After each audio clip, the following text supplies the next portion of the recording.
Hello, everyone. This is Joyce Davis. I am President and CEO of the World Affairs Hello, everyone. This is Council Joyce of Davis. I am Harrisburg. President One and minute. CEO of the World Affairs. Okay. We are having some technical difficulties, but we'll get started. I'm President and CEO of the World Affairs Council of Harrisburg, and we are coming to you today to kick off our annual Great Decisions discussion series. We are going to engage in thoughtful dialogue and, let's say, perhaps a little debate over the next 8 weeks, looking at some of the top issues that are facing and impacting the world. Today's topic is one that I think has a lot of interest for everyone, and that's what's going on in the Middle East. The way it's described is Mideast realignment. And to lead our discussion tonight, we have with us Brian Katulis, who many of our associates already know. He's actually hails from this region, and he is president, or he is now a senior fellow. As senior advisor to the president of the Middle East Institute. He is an expert on the Middle East, and he's formerly a senior fellow at the Center for American Progress. We know Brian Katulis well because he has actually led previous Great Decisions discussions with us. So I'll just give him the opportunity to say hello to you quickly before we move into our viewing of the video. Hi, everyone. Joyce, it's an honor to be with you and your colleagues and the audience here. And I look forward to the conversation after we watch the introduction in the video. Excellent, excellent. Okay, well, we will get started now. Let's hope all of the technology goes well. And we will ask Michelle, who's with us, our programming director, Michelle Angerd, to now share the video with us.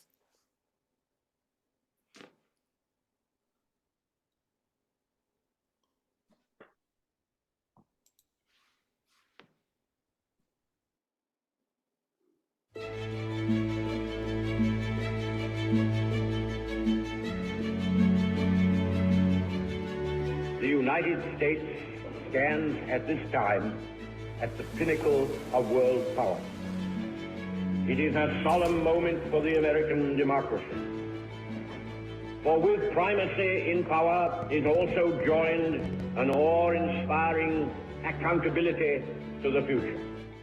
Welcome, ladies and gentlemen, to the Great Decisions Masterclass, an 8-lecture series brought to you courtesy of the Foreign Policy Association. This year, the FPA has selected 8 challenges or great decisions facing the American public and the U.S. foreign policy establishment. Half of our assigned topics are classic geopolitical in nature, nation-states struggling with one another over territory, resources, power, and influence. 3 of our 2024 topics are a little more cutting-edge, technologically based, and dealing with issues such as trade rivalries, science, and climate technology. And finally, there is the topic that's thrust upon us by virtue of our recent experience with the COVID pandemic. We start things off with Middle Eastern realignment. It is a fascinating and complex region. It stretches from Europe to Asia to North Africa. It is a region populated by roughly 24 nation states. They are large and small, wealthy and impoverished, democratic and dictatorial.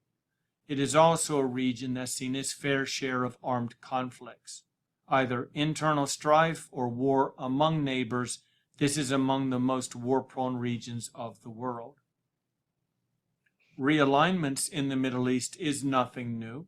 This is a region that is greatly influenced by the events happening both outside and inside of the region. Since World War II, there have been 4 major realignments.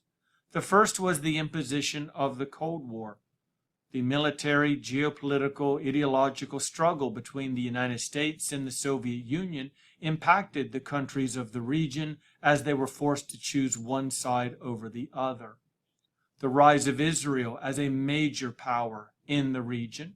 Founded in 1948, it was in 1967, through its victory in the 6 Days War, that Israel became the regional hegemon or dominant power. Next was the Arab Spring, which began about a dozen years ago. Internal revolts across the Arab world, shaking to the very core assumptions we had about the stability of Arab dictatorships.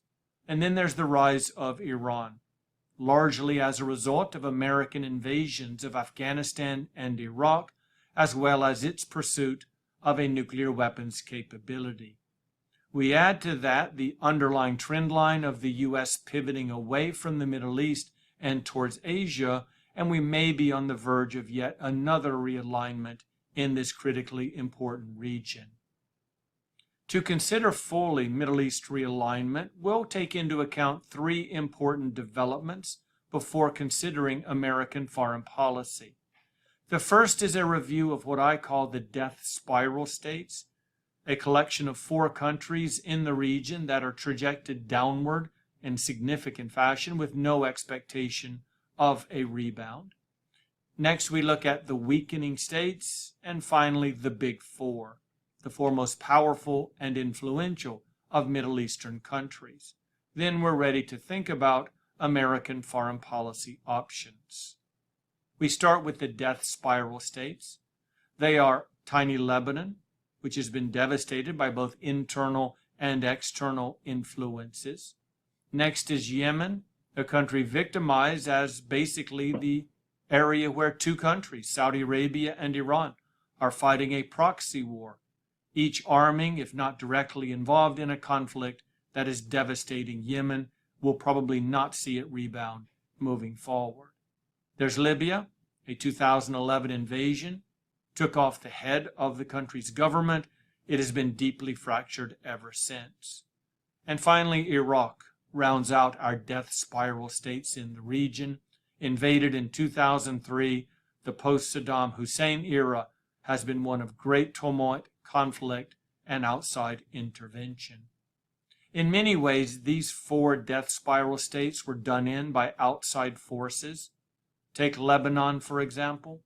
It was the PLO and Palestinian refugees that flowed in after 1967 that threw off the delicate balance between the Christian Maronites and the Muslims of the country. Israel invaded in 1982 in the midst of an ongoing Lebanese civil war. Its conflict lasted for 3 long years. Syria is the kingmaker of Lebanon. Iran supports major political and terrorist forces in the region, further undermining the integrity of Lebanon. As for Yemen, as noted earlier, it's largely the result of 2 larger powers, Iran and Saudi Arabia, in a proxy struggle over regional influence, supporting different sides in this conflict, and in the case of Saudi Arabia, getting directly involved in military attacks. Yemen is a far cry from being a respectable modern nation state.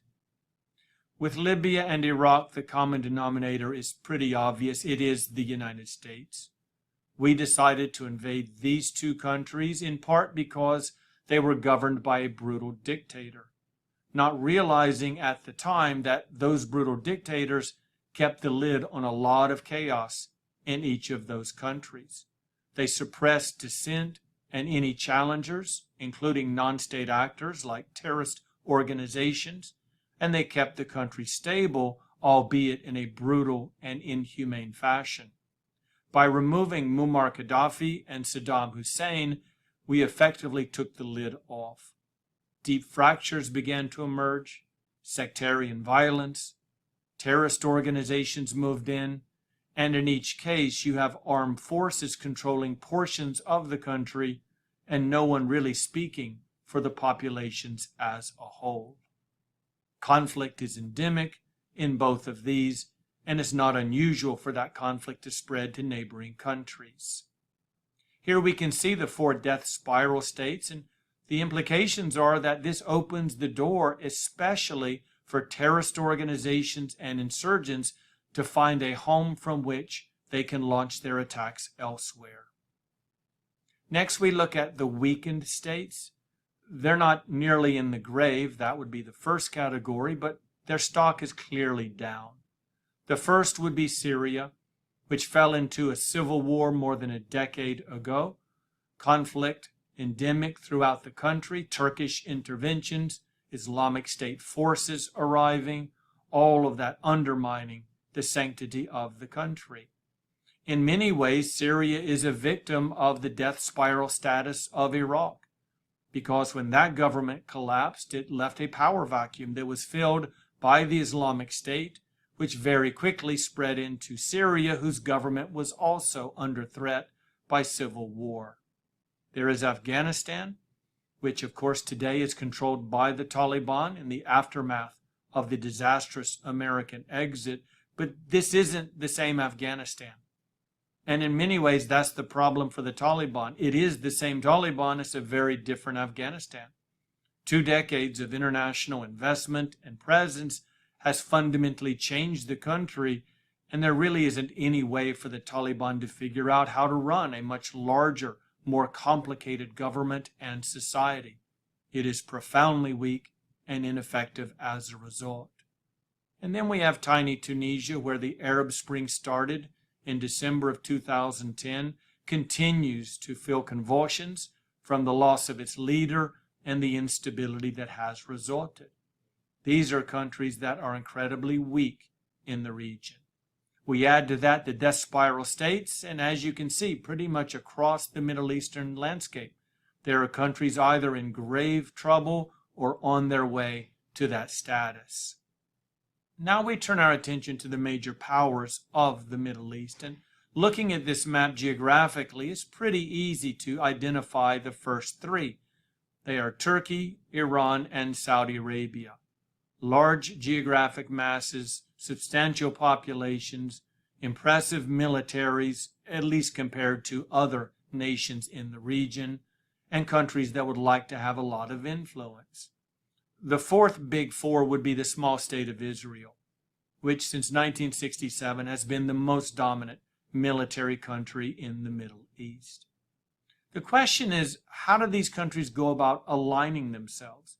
What is the key variable, the factor, the driving force that leads them to align with one or another? Because the tendency in world politics is for countries to align with and against other great powers of the region. If our answer is religion, then the alignment would look something like this.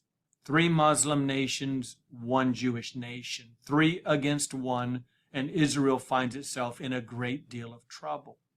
We might want to color, for example, Iran a different shade of yellow because they are Shia, whereas Saudi Arabia and Turkey are largely Sunni. I don't view that as a significant distinction. In fact, frankly, I don't even look at religion as a major force in Middle Eastern or world politics, but it is a very popular way of understanding state behavior. How about ethnicity as a way of determining alliances and counter-alliances? Well, now we have a more difficult path forward because in Turkey they're Turks, in Iran they're Persian, the Saudis, of course, are Arab, and the Israelis are ethnically Jewish. So 4 very different ethnicities populate the big 4 of the region.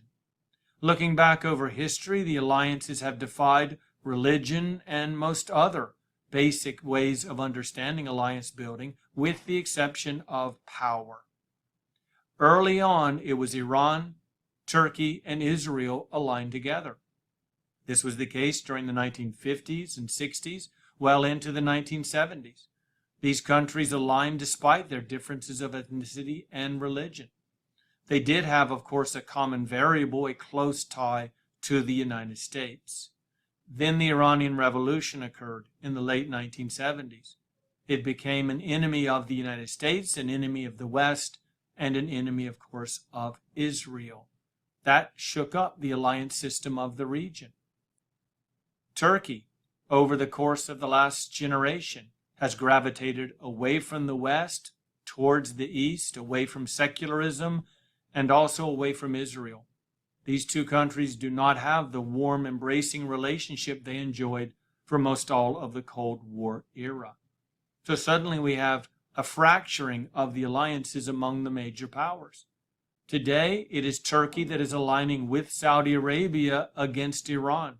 They both view Iran as the most significant threat to stability and their interest. Having said that, Saudi Arabia and Iran have begun to talk about normalization of relations, exchange of ambassadors, working together as opposed to against one another.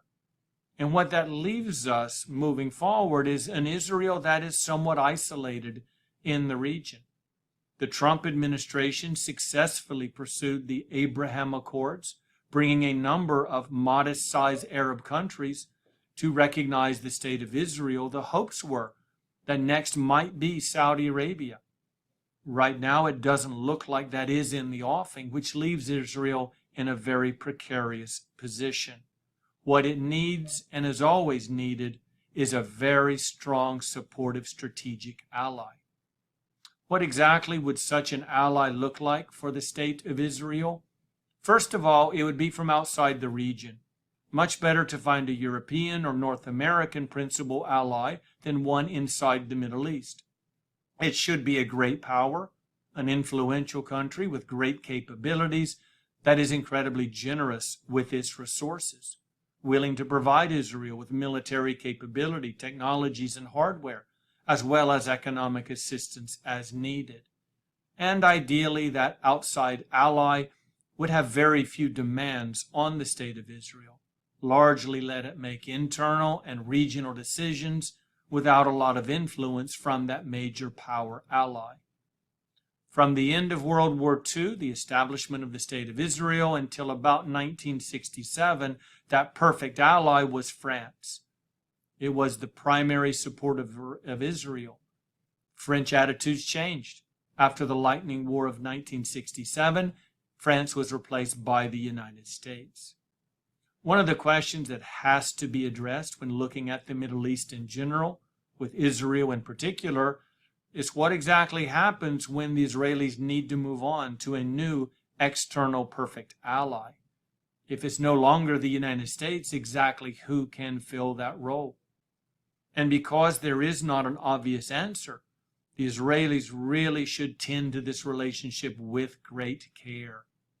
We've not seen that, however, in the last decade or so.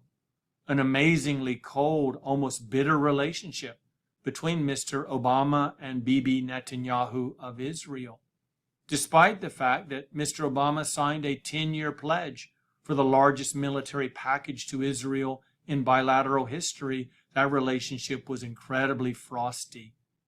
Mr. Netanyahu went to the American Congress and effectively denounced Mr. Obama's foreign policy. Here he's speaking specifically about the Iran nuclear deal. It's almost inconceivable to think of one of our closest allies in the world coming to the U.S. House of Representatives to specifically denounce our administration and its path. But that is what we saw happen. Mr. Biden does not have the warmest of relationships with Mr. Netanyahu, who is, of course, back in power as Prime Minister. And when Mr. Biden raised issues about what's happening inside of Israel with judicial reform and public protest, the message from the Israelis was clear: butt out, this is none of your business. As we look at America's public and its view of Israel and the wider Middle East, the question is, in this dispute between the Israelis and the Palestinians, who do you sympathize with more? The Israelis? As you can see, there's a pretty consistent trend line for both Republicans and Democrats. Republicans in red, Democrats are in blue, independents in tan. They move up and down at roughly the same pace, and there's really not a whole lot of difference between them from Camp David through the 9/11 attacks, and then everything begins to change. There's a fracturing within the United States where we're at the point today where Republicans are overwhelmingly sympathetic to the state of Israel, while Democrats are not particularly warm on the issue of Israeli relations. When we ask them by party ID, do you support Israel? 78 to 38 along party lines. Do you support the Palestinians? 11 to 49%. These have to be incredibly worrisome figures for the Israelis, because the last thing they want is for the United States to look at Israel, our military aid package, our loan guarantee package, our economic aid, and say it's a partisan issue where one side of the House supports it and the other side of the House is questioning it. We don't know exactly what the impact of the ongoing conflict in Gaza will do to American perceptions. Very early indications are that the American public has spiked in its support for the state of Israel. Whether that will last as this war unfolds remains, of course, to be seen. Because of the very long production time from initial recording to editing to full production and marketing, and finally getting this lecture series into your inbox by the first week of January, this recording is taking place in the third week of October, less than 2 weeks removed from the horrific attack on Israel by Hamas forces. As I'm doing this recording, the Israelis have not gone in to Gaza. They've bombed it, but they have not moved in militarily for a ground assault. All trend lines indicate they likely will. But do keep in mind, as you're watching this lecture in early 2024, maybe even the summer of 2024, I'm sure a lot has happened between now and when you are watching it. How is it that a force like Hamas, which is incredibly small and almost powerless compared to the vaunted military of the Israelis, how does it go about fighting such a powerful force? How is it that asymmetric warfare unfolds? Well, based upon history, we see Israel in the blue and Hamas in the red. This is not a geographic rendition. This is rather a power level reflection. With Hamas much weaker, you get better over time.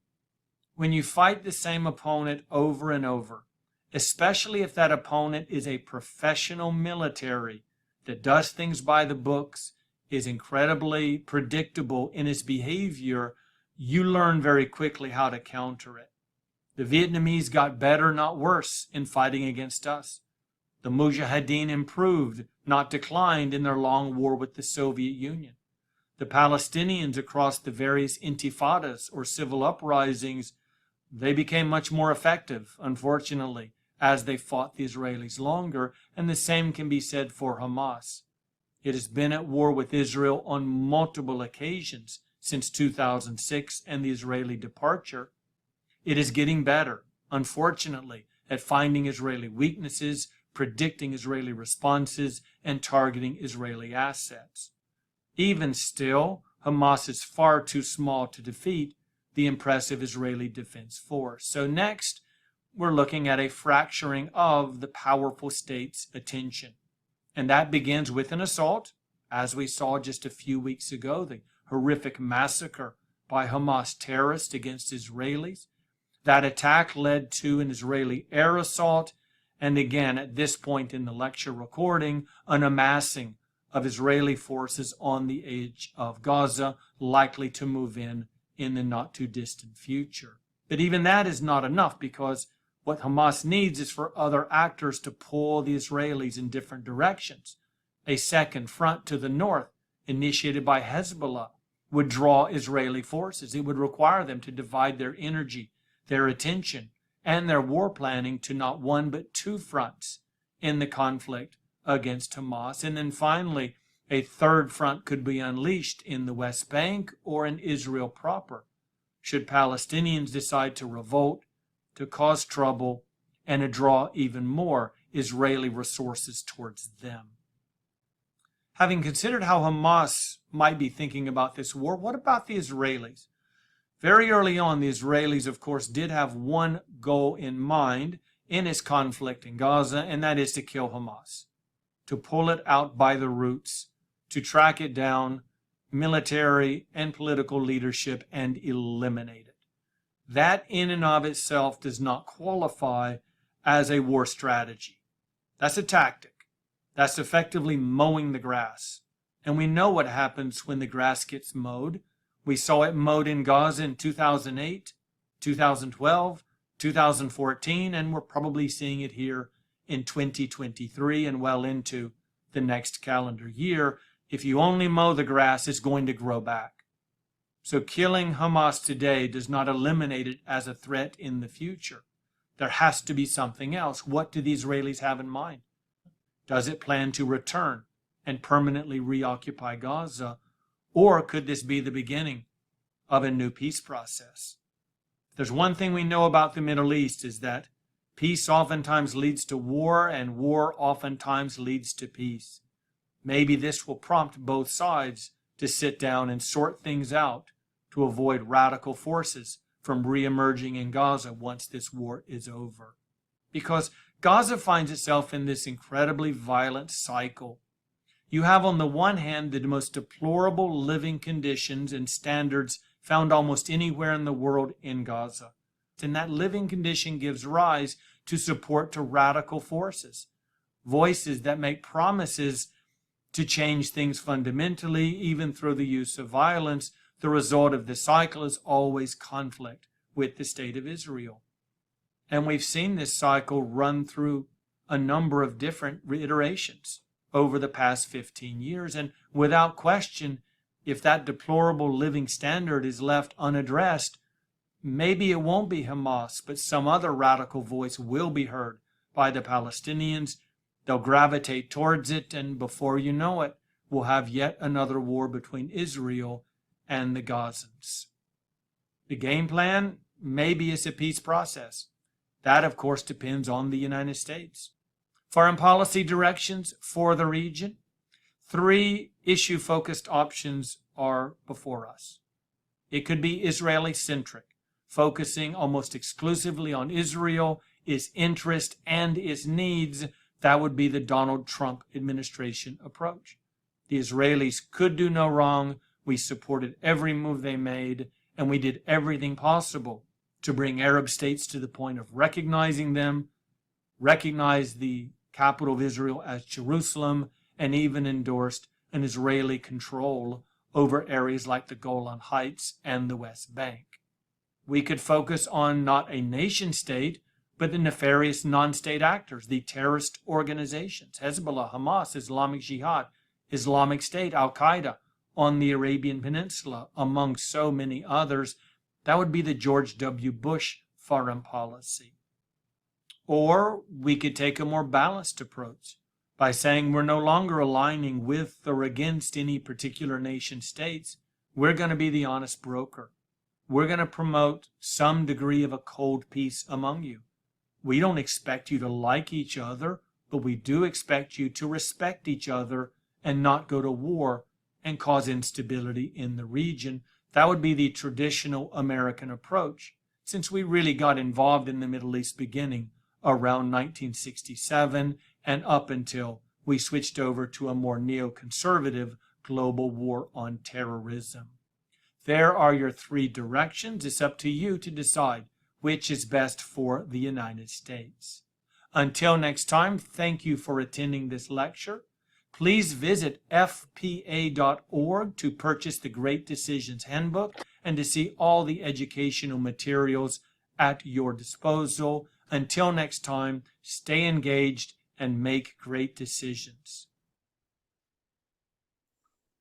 Well, that was quite an overview. And as we can see, it was a little dated, but at least he knew that there was unrest going on in Gaza at the very least. But I am delighted that we actually have someone with us here who can kind of bring us up to date and lead us in the discussion. And again, that is Brian Katulis. He is the Senior Fellow for U.S. Foreign Policy and Senior Advisor to the President of the Middle East Institute. He was a former Senior Fellow at the Center for American Progress, where he built the center's Middle East program and worked on broader issues related to U.S. national security. Again, we know him well. He's one of us. So I'm going to turn it over now to Brian Katulis to lead our conversation. Hi, Joyce, and thanks again for all of you for joining. I'm going to take Joyce's directions to me quite literally. I'm going to talk and offer my own commentary and paradigm to supplement what we just all saw on the video till about quarter till for about 10 or 15 minutes or so. I'll try not to take too much time.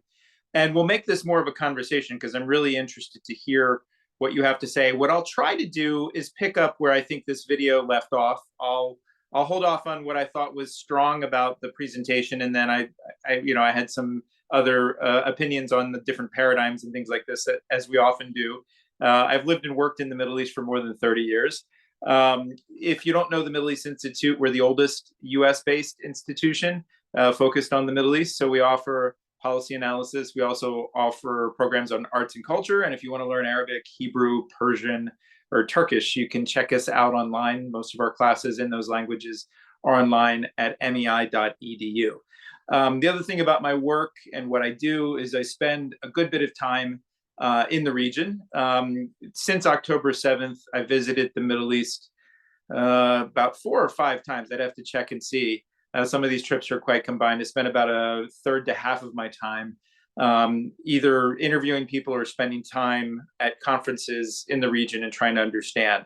What I want to do is offer a paradigm about US foreign policy and our approach to the region that I think supplements what you just heard. And I think also is a bit more focused on the current moment, which I think many of your questions may be, which is this post-October 7th moment and where we are, because I think it's quite confusing and hard to understand for anyone who even watches it day to day like I do and engages in it, let alone people who may be looking at this in comparison to other regions of the world. The paradigm I want to offer you to think about is 3 concentric circles. Think of it as a target, like if you were playing darts at the bar or something like this. And the post 10/7 sort of paradigm for the Middle East that I'm looking at, the first inner circle is the Israel-Palestine question, and I'll say a few words about that and where the war is and the attempts to get a ceasefire. And as we sit here right now, I know the UN Security Council is considering various resolutions to talk about how to try to bring about at least a temporary ceasefire there. So that's the inner circle. The second, which was talked about in the lecture, is the Arab world that's around Israel and the Palestinian question. And that includes Jordan, Egypt, which wasn't really mentioned as much in that, as well as a number of other countries, including the Gulf states, Syria, and Lebanon, which was mentioned. And then the third is Iran, the outer circle, and Iran playing, I think, a really important role, punching much above its geopolitical weight through very aggressive asymmetric warfare, through pursuit of a nuclear program that continues to this day, and through the support of terror networks and other things. These 3 concentric circles are very much interlinked, but at the core of it, and a lot of our focus, especially since October 7th, has been on the Israel-Palestine question. So just a few words on that first sort of inner circle. And I should stipulate that this is quite a controversial subject. I understand why, and has led it to heated debates on college campuses in this country and at think tanks and things like this. I want to stipulate also my own personal connection. I lived in Ramallah in the West Bank and in the Gaza Strip in Gaza City for about 3 years in the 1990s. I also lived in Israel, and I travel pretty regularly from a work back there to meet and talk with people. So when October 7th happened, I had dear friends who were in danger. I have friends whose families are still held hostage in Gaza. And I have friends who've lost their homes in Gaza, in the Gaza Strip, who have now moved to Rafah in the southern part of the Gaza Strip, which is this place abutting Egypt and Israel. So 4 months, more than 4 months into this war between Israel and Hamas, we've got close to 30,000 Palestinians killed, though nobody really knows the exact numbers because of the nature of this warfare and how hard it is to understand what's going on. And more than 1,500 Israelis, if you include those who've lost their lives in combat, or close to it, I'm sorry, it may be just a little under 1,500. The US policy, which is my focus, has been not just simply focused on Israel's self-defense and aligning itself with the goal that Israel stated to eliminate Hamas. A key priority for the Biden administration has to try to secure the hostages, and including 6 US citizens who remain presumed as hostages, if not dead. And then 2 other goals are the civilian protection of Palestinians and humanitarian aid, as well as preventing the spread of war across the region. So that's been a key goal sort of for Israel. I would for the United States. I would add to it, it was briefly mentioned, the West Bank, which is another territory that is controlled in part by a weak Palestinian Authority in the urban areas, and only in part. They only have a small percentage of the territory. There's deep concerns about the situation there. The Biden team, in my view, in the United States, has been playing a very tactical, reactive crisis management approach. It has aligned itself with Israel's goal to defend itself and try to eliminate these threats from Hamas. And it's not just simply trying to secure the hostages. It is a network of hundreds of miles of underground tunnels that Hamas built over years. That is a security threat to Israel. In recent weeks, and especially over the last couple of weeks, there's been a gap emerging between Israel and the United States over the conduct of the war, as well as what is the end state that is desired here. And the Biden team has put forward and dusted off the old idea of a two-state solution, the creation of a Palestinian state. And as of yet, the current Israeli leaders have rejected that as a paradigm and remain focused on the short-term goals of trying to secure hostages and eliminate the threat of Hamas. So that's the first concentric circle. It's the Israel-Palestine question. It's one that's been there for decades. I would be remiss not to mention the fact that the power disparity between Israelis and Palestinians, and the fact that Israel occupies key parts of the West Bank and controls most of that territory, really limits the capacity and the ability to negotiate a settlement here, because the parties really have such wide gaps in how they see things, and also in terms of how much power they have to shape the situation. The second concentric circle is the broader Arab world. And I thought it was interesting to look at the camps, the weak states, the death spiral states, the big fours, as the lecturer talked about it. When I look at the Arab world, I also, and this is what's interesting about the Middle East, is there's so many layers of complexities. I would divide sort of the broader Arab world into three main camps. One are those that actually have peace agreements in some form and fashion, or normalization accords with Israel, and that's Jordan, Egypt, the UAE, Bahrain, and Morocco. There's a second group of countries that I think under more favorable conditions, and if there wasn't a war going on, would quite quickly, I would say, and I would say this including to this day, Saudi Arabia is quite eager to have a normalization accord with Israel. I've talked to some of their officials recently, and they'd like to move quickly back to the talk pre-10-7 of having a normalization accord, but they simply won't go there unless there's a Palestinian state. And then there's the third sort of category of countries, Lebanon, one of the death spiral states, Iraq as well, and then Syria are part of what some have called the axis of resistance, a group of countries that are more or less aligned with Iran, which is the outer circle, and I'll get to that in a second. But on this broader Arab world, sort of the states and the U.S. relationship to it, what I think has been interesting since 10-7 has been the gap between what the U.S. stated policy has been, which is to back Israel and its right of self-defense, and to support the idea of eliminating Hamas. When you go to the Arab countries, and when I talk to diplomats from many of those countries, including those that have peace agreements, they don't agree with the goal of at least trying to eliminate Hamas, in part because they don't see it as practical.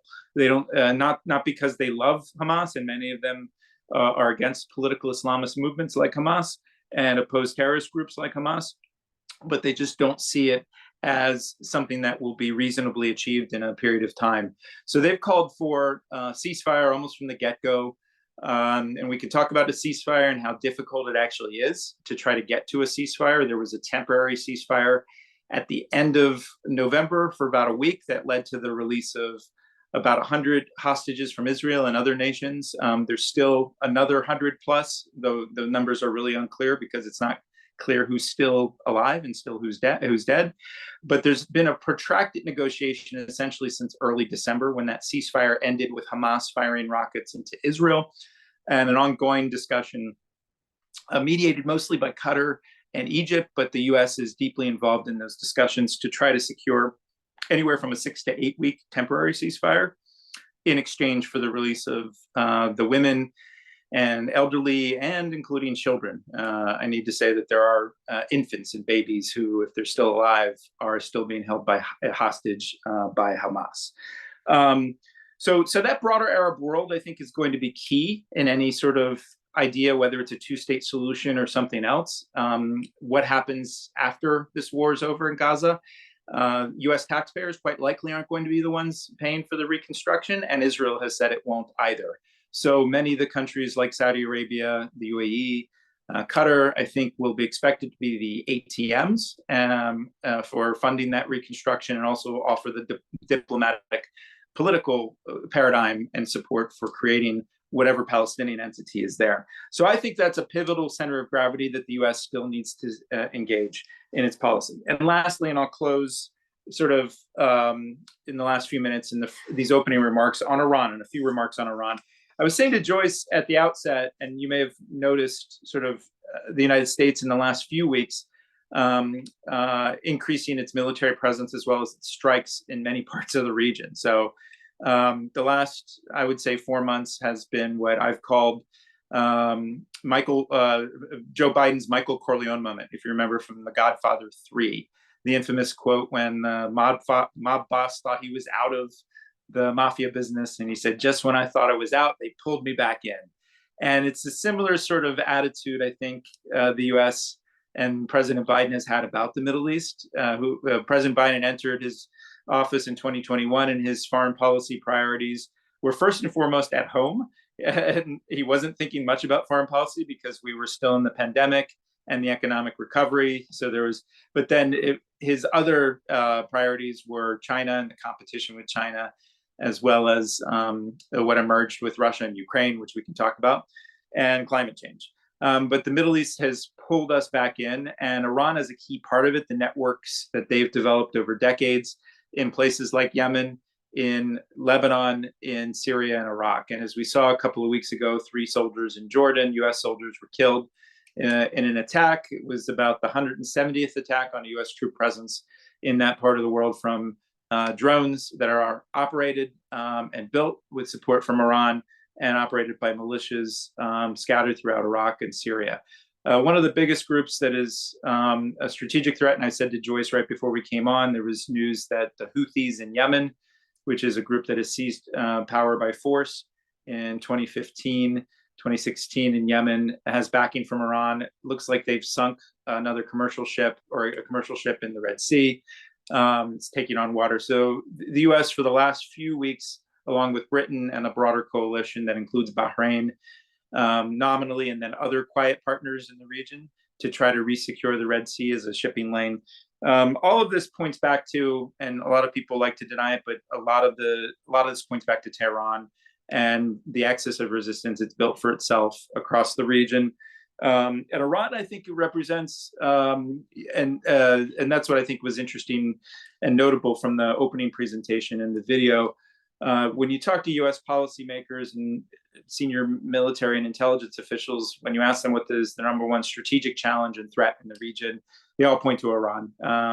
And it's not just because of what it does throughout the region with its networks of partners in these various countries, or its support for terror. It's increasingly things like sending drones to Russia to fight the war in Ukraine. And then you add to it the ongoing nuclear program, which I think will come to a head later this spring or summer. So before I close here, and we'll open it up to conversations, in this sort of the targets in these 3 concentric circles, they overlap. What are the main things I'd be looking for in the next few months to the next year in the Middle East, especially as it relates to US policy? And I'd highlight 3 main things that I would look for. Number one, this idea of a temporary ceasefire in Gaza, if it gains a foothold, and there's a hope that before Ramadan on March 10th, these negotiations will come to some sort of head and hopefully will lead to the release of some hostages, and we can get into sort of this potential train wreck of expanded operations in a place called Rafah in southern Gaza, where most of the Palestinians have moved. But the first question is, if there's a temporary ceasefire, will it actually produce a pathway or a road to a more broader discussion about peace and a 2-state solution? And that's a key question. That's the current paradigm that the Biden team is operating with. They hope that a short-term ceasefire will build the trust and the confidence in some sort of diplomatic effort. I'm a bit more skeptical just because of the nature of the conflict between Israel and Hamas, and because of a lot of the complications involved in the Palestinian Authority I can get into. But that's one key question: is will a temporary ceasefire, if it's achieved, produce sort of longer term diplomacy that tries to get to a two-state solution and Israel-Saudi normalization? So that's question number one. Question number two revolves around what Iran decides to do. And I think that the basic idea that many policy makers and policy planners have in Washington right now is that Iran itself does not want a wider regional war. It certainly does not want to be attacked in its own territory. So that's why it works through this asymmetric warfare and working through proxy warfare. But what it does with its nuclear program, which was a bigger topic about 4, 5, 6, 7 years ago, and has been sort of backburnered by all of these regional events, I think is a really important thing to come up and watch what happens in that standoff over Iran's nuclear program. Because if you think the Middle East is messy today, add to it the potential for a nuclear arms race in the region. And for sure, if Iran gets closer to a nuclear bomb, for sure Saudi Arabia has stated it will get it and it will move forward. And that adds layers of complications there. And I'll close here with this on the third thing to watch. And it's a sort of a general point, but it's the question of who will lead many of the key countries and entities, both in the region and in the United States. And this sort of dovetails back to the video presentation, which again, I might have some disagreements with in terms of how it characterized different presidents and things like this. But most important is who will lead Israel, because who makes the decisions about its war and then how this war ends and what comes to an end. If Bibi Netanyahu, the current prime minister, is still in power by the end of the year, that means one thing versus another alternative leader who might emerge, and we can talk about who that might be. Another key sort of thing to watch is who leads the Palestinians, because right now the Palestinian Authority in Ramallah, which I went over very quickly, is this quasi-state, fairly weak entity that was created in the 1990s, is led by Mahmoud Abbas, who is in his 80s, is not well. There's a bunch of jockeying for power underneath him in a very unstable and weak political system. Anyone who supports the creation of a Palestinian state should be watching that very carefully. There's a potential question of who will lead Iran with the supreme leader being old and suffering from various maladies. And then lastly, I'll close here, is there's a very real question of who leads the United States and what sort of leadership. And again, it's easy to get embroiled in various political and ideological or partisan debates. I'm not trying to surface that. I just think we'll have much different approaches, whether it's a Donald Trump or a Joe Biden or a Nikki Haley or whomever else may end up in our own politics. And that matters quite a lot. If you see in the debates right now that the world and America is having about the war in Ukraine and in NATO and other topics that you'll cover later in this series. So this last question of who leads, both in the region and then in the United States, is going to be a key factor in shaping dynamics, I think, in the region itself. I'll close there, Joyce, and look forward to the conversation and questions. Well, thank you. You have taken a very complex issue here and at least tried to parse it so that we can begin some discussion. So thank you for that. Like you, I focused a lot of my attention on the Middle East for a good part of my career. And one of the things that I realized when I went into the region after September 11th and wrote the book Martyrs, Innocence, Vengeance, and Despair in the Middle East, was that even if we try to obliterate one group, another group comes up. And that even as we focus, even as Israel focuses on perhaps, wiping out Gaza, I don't know, there's still the West Bank, there's still the other Arab states around it. And what was very clear to me was that this is not just a make-believe issue. This is very real to people, that they have suffered, they have seen people suffer, and so they rise up. And I think one of the things that was really brought out, that unless we now come to a point where we have to figure out a solution, this is only going to affect our children, our grandchildren, Israeli children, Palestinian children, Syrian children, grandchildren. I mean, it's a never-ending circle of violence and of war that I think a lot of people today, because we are able to see it so clearly with social media and all of this and it's disturbing. A lot of people, how can we let this kind of tragedy happen on either side? So I say that only to say that it truly is a complex issue, but I think we're at a point now where people want it solved. They're ready for a solution. But before I go on, let me do this. I'm going to ask William Harner, who's a member of our board, to offer us. Bill, I'm letting you speak so that you can offer your first question. Let me go back. Let me go back to it. I'd like our guest here to talk a little bit about what he thinks is going on behind the curtain within the war cabinet in Israel, and how long he thinks that's going to stay together, and some of the things and timeline, or how would a next election start or come about, to see if Bibi stays in power or not. That's a great. Yeah, go ahead. Yeah, I was going to say that's a great question, and it's one that I've been engaged with some friends in Israel. Was recently in a video conference with a number of people who are either in the political arena or advisors to them, but also watching very carefully what's going on inside of this war cabinet. And to be clear for others who aren't paying attention to it, the current Israeli government is basically the one that was put into place after the last elections that came into power in early 2023. But after the attack on October 7th, the prime minister brought in a number of figures that weren't part of that, including the one I would highlight is Gadi Eisenkot, who has senior military experience, I think had political aspirations before all of this. And Eisenkot himself has lost one of his sons in the early weeks of the ground offensive in Gaza.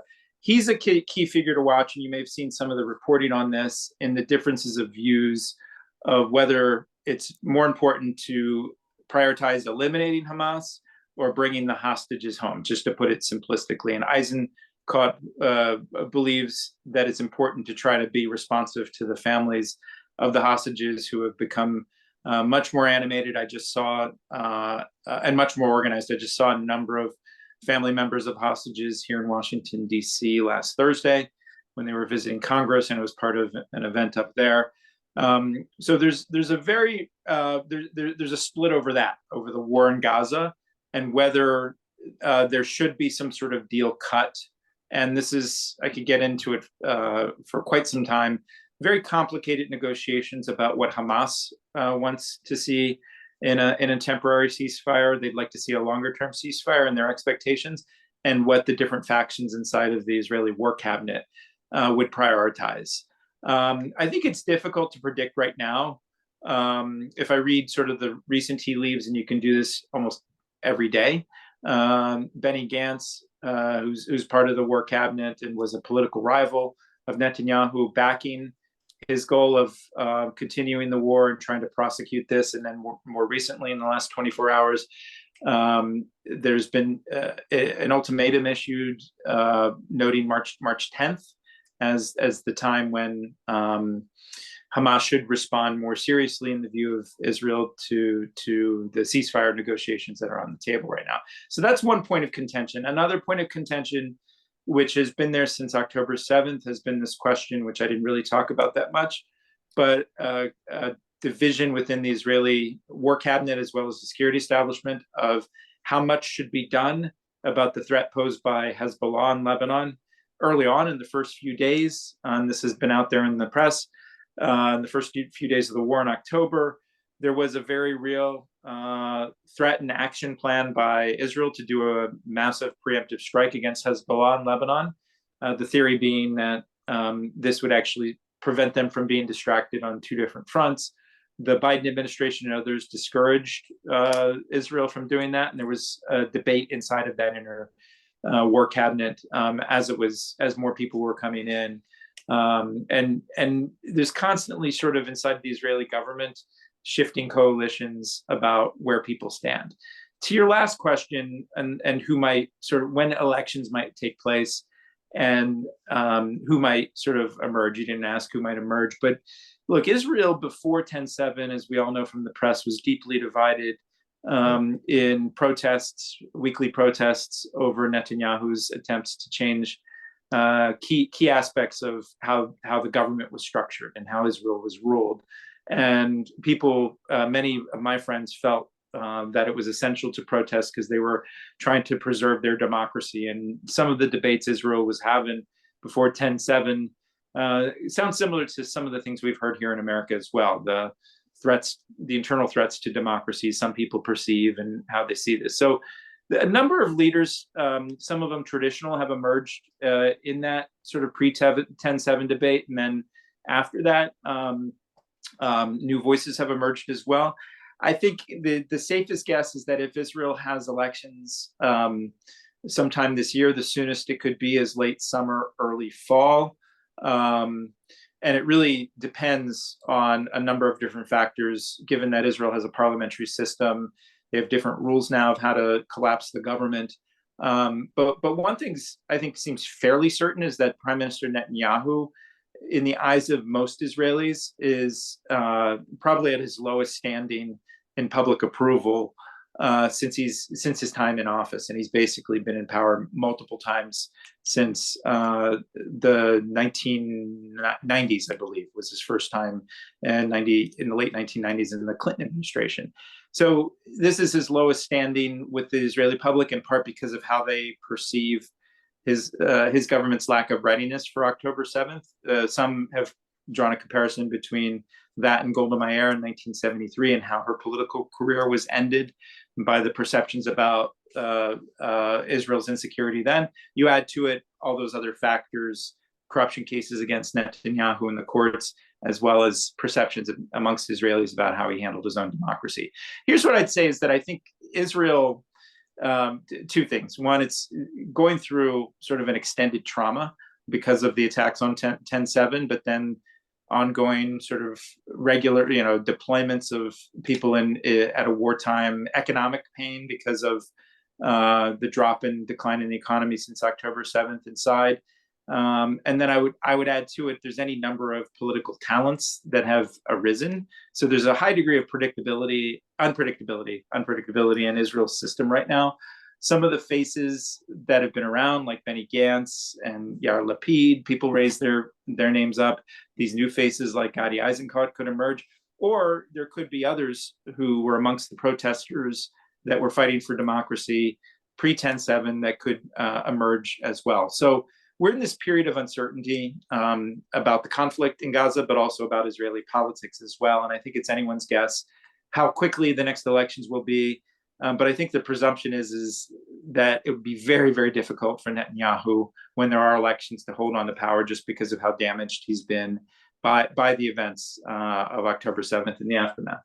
But you do not feel that the protests and the sentiment right now is enough to force him from office before an election? No, I mean, there's they could call an election soon. I mean, the quickest thing it would collapse it is a collapse of the coalition agreements, and it could, a challenge from his right. But right now, Bibi's a master tactician, and Netanyahu is a master tactician in trying to stay into power. Some even allege, which I don't necessarily agree, that he seeks to prolong the war just to keep himself in power. He's also not taken any of the blame. He's pointed fingers at others for what happened and the lack of preparedness and readiness. So, and he's also held off, I think, till now. There may have been some more recent moves in recent days, any inquiries into how this all happened, right? So there hasn't been the full reckoning just yet. But I think, it's this really uncomfortable situation where a leader who was already damaged, there's been a really rally around the flag inside of Israel because of the threats and because of the trauma. And that includes Israeli Arabs as well, because for those who like to call Israel an apartheid state and things like this, or to paint things just simply in sort of a Jewish versus Muslim context, they don't see the fact that there have been multiple Israeli Arabs killed in the 10/7 attacks. Some were even held hostage by Hamas. So it's much more complicated than the frames that are often promoted here, I think, in the United States. So, yeah. Yeah, but I will tell you, you mentioned that the Israelis are questioning what happened and why wasn't he able to prevent this attack. But Americans should, and the world should question too. I mean, this vaunted Israeli intelligence apparatus just proved to be a lot of hot air. I think that's something that everybody's wondering about. How could this happen? How could all of this happen without Israel's knowledge? And therefore, I guess, without the US knowledge. It's similar to what we experienced here in 9/11. We had systems in place and we had people in those systems actually warning. And it's a fact. I mean, inside the Israeli system, you had a number of people who were, and women who were in the system who were warning that Hamas was preparing, seemed to be doing training and things like this. And there was this groupthink mentality, I think, that set in amongst the top leaders who thought, okay, Hamas did not have an interest in doing this. They were at the time working with Hamas. To be clear, the Israeli government under Netanyahu had a deal with the Katulis to send in money to Hamas to pay salaries of civil servants who were teachers and other things. They weren't keeping their eye on the ball, like at that upper level. There were people in the system that were flagging this. The unfortunate thing, and when you've seen some of this, the systems that Israel had in place to give permits to some Palestinian workers to come and work on farms, including in some of these kibbutzes that were attacked, yes, those permits were exploited to do recon for the sophisticated level of attack that was conducted, against Israel. You add to it the vulnerabilities in the signals intelligence and other things that they had in place on the fence. It was just a total failure akin to what we saw on 9/11. And I think similar, it was good that President Biden flew out there sort of about a week or so after the attack to show support, but also give a warning. And the warning was this, is that don't make the same mistakes America did post 9/11. And one of the big mistakes, which I think Israel's leaders continue to make, and it's hard to get them to this point, but is to define how does this all end? Because they're still trying to restore deterrence. They're still trying to restore a sense of security at a time when missiles are still being fired into Gaza, from Lebanon, from other places. So they're in a short-term crisis mode still. And I think it's easy for us thousands of miles away to say, okay, you should have a longer term game plan. But we've been saying this for years, right? It's not a new thing, and it's not a Republican or a Democratic thing. The idea of a two-state solution is older than my teenage son. It's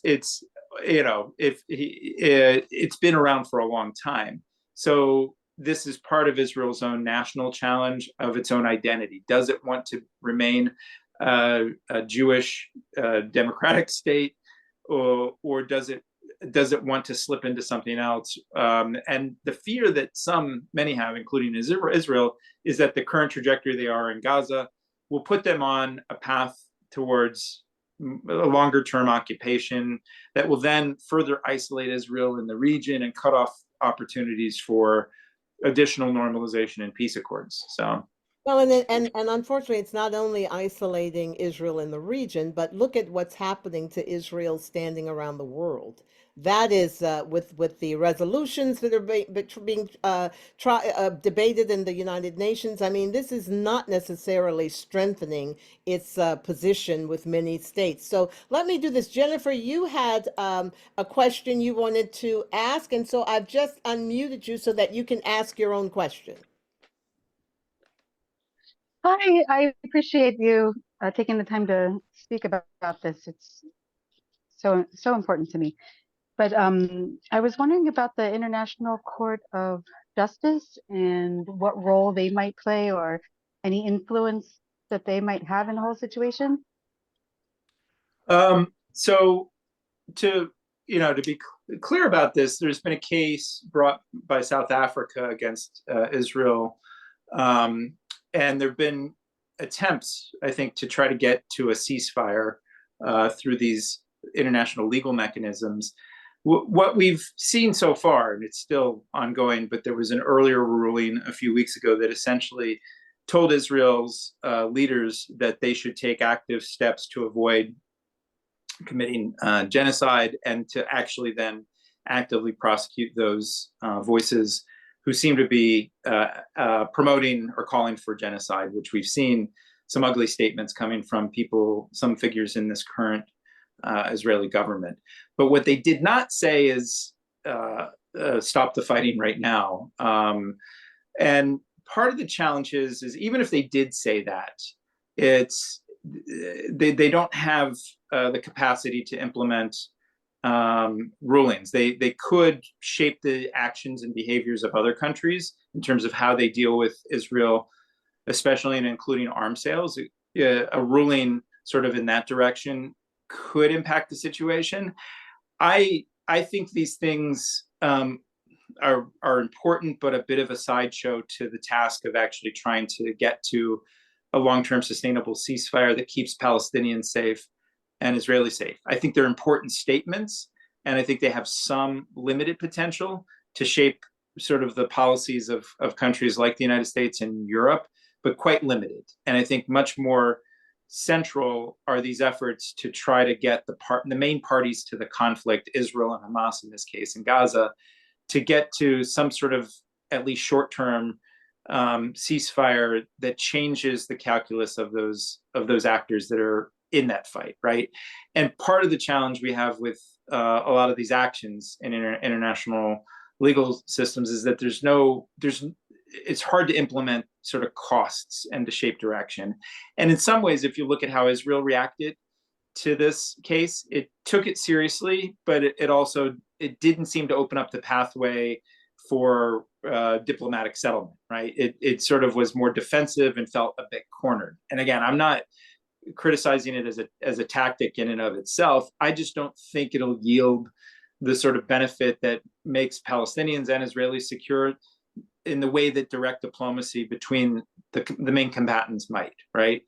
And that's what I'm saying there is very, very tough. Mediating between Israel and Hamas, which is something Egypt and Qatar is doing right now, it's hard to find the Venn diagram where all of that lines up, right?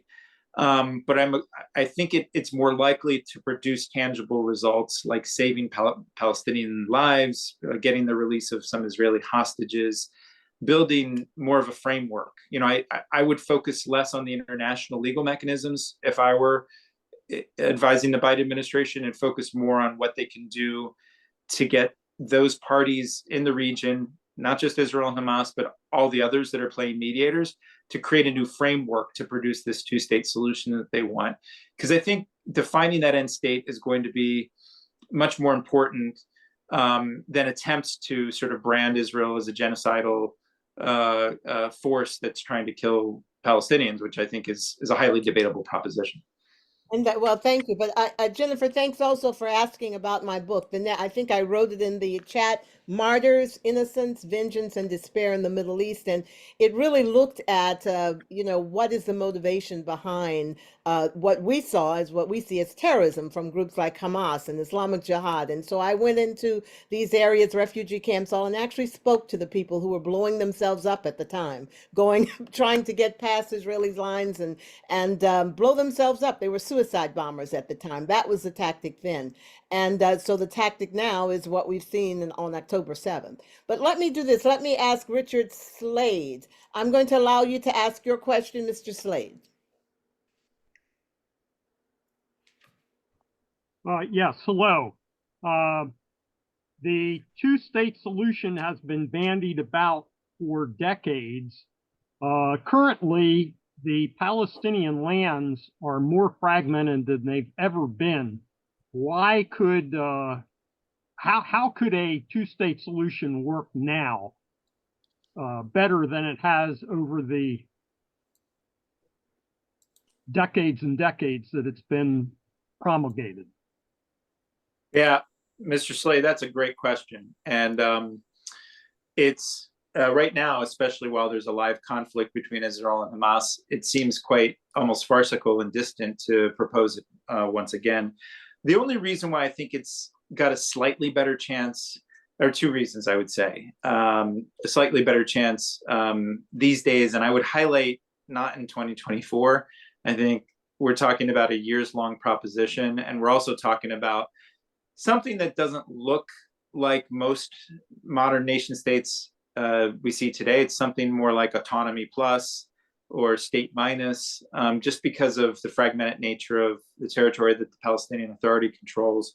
But the two main reasons I see why it's more likely is one, you've got a leadership transition that's going to happen inevitably amongst the Palestinians. I mentioned Mahmoud Abbas, but there's a whole generation of Palestinians, many of whom I know from my work out there in the 1990s, who want something different, and they don't want the aging sort of corrupt leadership of the Palestinian Authority, nor are they enthusiastic about Hamas and what they have to offer at this time. So there's a change that's coming, and I think many of those people are actually quite talented and successful business people and people who've worked all around the world, including in the Gulf, and made lots of money. So one is you get a transition that's going to happen there. It's going to require a different posture from Israel to accept sort of greater autonomy and eventually statehood. And right now they're not ready for it, as we see from the statements of current Israeli leaders. So that's one factor. The second factor is a level of interest from the countries in the region that have peace agreements with Israel, or those that want to have normalization accords with Israel, including Saudi Arabia. It's still sort of off the charts, right? There's a new alignment. I think the title of this lecture was sort of regional realignments, and that's still very much in play. And why that matters is that for years the Palestinian Authority and its governance was underwritten by international aid and development, and there are new ideas of not making it so dependent on the World Bank and U.S. aid and European aid, though that's quite minimal. But trying to create some sort of new relationship between a new Palestinian state and some of these Gulf states and Arab states that's quite different than what existed before. Again, it'll be a much highly qualified Palestinian state, but because the Saudis, among other countries, are demanding this as a quid pro quo for moving forward with their arrangements with Israel, I think it has great potential, and that's a new thing. But again, we're going to have to be creative about what this entity looks like. How do we get things like movement and access and goods and commerce rolling in places like the West Bank and in a future Gaza, if that future Gaza exists, if it's not pulverized by the current conflict. So it's going to require a lot of creativity, but those two factors, a generational change amongst Palestinians, and then second, a new generation of leaders in the region who are looking at this differently, who aren't going to simply cut their own peace deals separately in the way that Egypt and Jordan and I think the Abraham Accords countries did. I think they're going to hold their line pretty strongly and will demand a Palestinian state. I hear it all the time from Saudi leaders. So. Although he's right, we have heard it all the time for decades that these states really want the Palestinians to have their own state. It just hasn't happened. And yet a lot of this also glosses over the serious problems in many of these countries outside of Israel, the governance problems, the despotism problems, all of that is still there. And we thought was going to be taken care of with the Arab Spring, and that turned out to be false hopes. But listen, we are at the end of our time, unfortunately, but before we let you go, I do have to address the one issue that I think worries me, because it's almost like I lived through this. And what is the threat to Americans from all of this? I remember September 11th, and I remember being among the reporters that was covering this issue, and that getting these threats and people telling me and going into conferences in Washington saying something big is being planned, something is going to happen, they're going to attack. I fear we're in that scenario again where the American homeland could be threatened. Americans could be threatened because of what's perceived to be our support for Israel.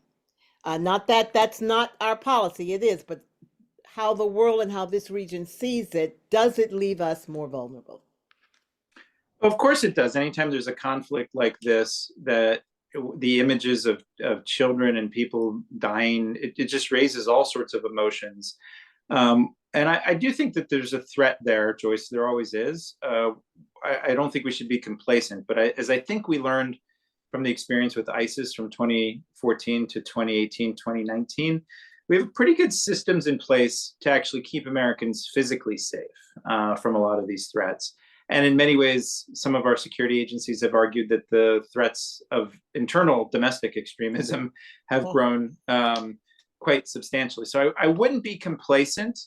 And the other thing I would say that I think is quite, it's awful to say that it's a positive trend, but the fact that people are lifting up their voice peacefully in certain states, in protest here in this country, and voicing their opinion about a ceasefire and voicing their disappointment in Joe Biden. In places like Michigan, you have Arab American and Muslim American votes. So I just think like that's natural to a lot of people. The form of peaceful making your positions known through the political processes, I think, is more the norm. And the jump to, oh, somebody's going to attack us just because of the support for Israel or perceptions about that and things like this, I think is a little unfair. Like, we should always be vigilant about those potential threats that are out there. But as we see from other threats in our society, unfortunately, the threat of gun violence, at the Super Bowl parade, things can pop up in very odd ways. We shouldn't be complacent. We built ourselves a system over 20 years, a domestic homeland security that keeps Americans safe. What I think we need to be more attuned to and empathetic towards is trying to see these complex conflicts in the Middle East, especially between Israelis and Palestinians, from multiple lenses and not just from one particular lens, and then trying to synthesize that towards some sort of action plan that produces more hope and more peace and stability in the region. That's the real way, not pulling back from the region, not favoring one side versus the other, not trying to be some sort of, but really deeply engaging in the way that this lecture series, I think, does and challenges us all to do in the conversations and in the material presented, is the best pathway forward. Well, I want to thank you once again for taking time from what I know is a very busy schedule to share Sure. your knowledge and your expertise, because this issue is of great concern to so many of our associates. So really, thank you. And when you're in the region, we're going to have you in person for an event. So Okay, I'd love that, Joyce. Great. all right. Well, enjoy the rest and goodbye, everybody. Stay All right, tuned for thanks. our next great decisions next week. All right. Bye-bye. Bye-bye.